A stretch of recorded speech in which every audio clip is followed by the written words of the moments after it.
I'm Dubs Weinblatt. I'm from Columbus, Ohio.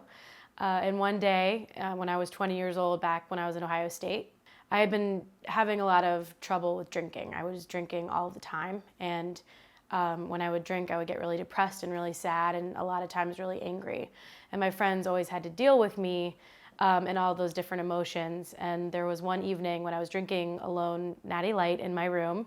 My roommate and best friend came in, and she basically gave me an ultimatum. And she was like, "You're my best friend and I love you, but I can't keep dealing with you and your drinking, because I have to take care of you every time you're drinking, which is all the time.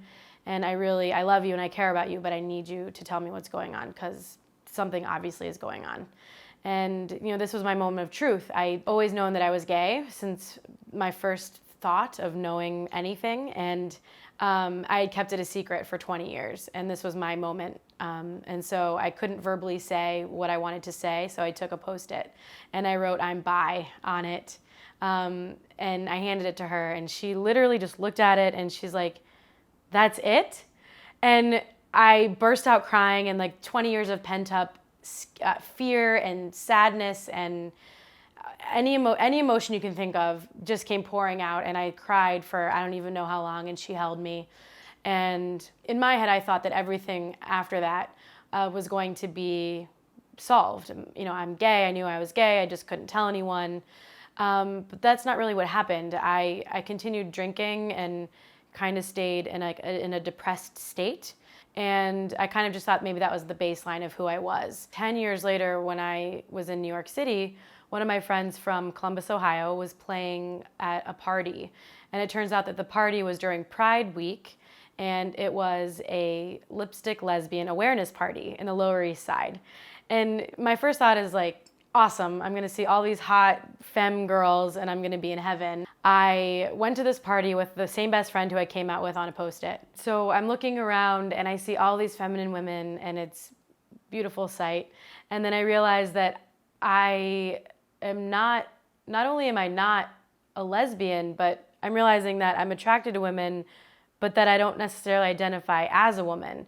And it was as if like this glass box that had all the gender identity notions had shattered right then and there at the bar while my friend was playing the music. And it got silent, and I was like, wow, my life is not what I thought it was. And I started realizing that I didn't identify with my name, and I didn't identify with parts of my body, and I didn't identify with pronouns, and I didn't identify with everything that I had been raised with needing to be who I was, because that just wasn't who I was. And so it was very mind-boggling for me to realize that there was something so big and so deep that I was dealing with that I had no idea was even going on in my head. So once I had the epiphany at the party, I decided to talk to my family and friends about it and read articles and books. My drinking still didn't get any better, even though I had still been exploring and discovering things about myself. And then about 2 years later, I started seeing an LGBTQ specialist who kind of got me right on track of where I needed to be.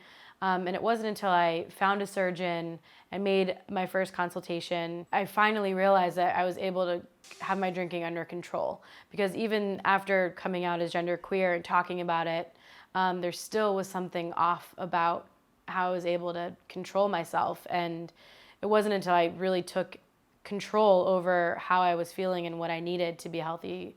I think a lot of people have the idea that you have to be male or female and that there's no middle. But, you don't have to stick to one or the other.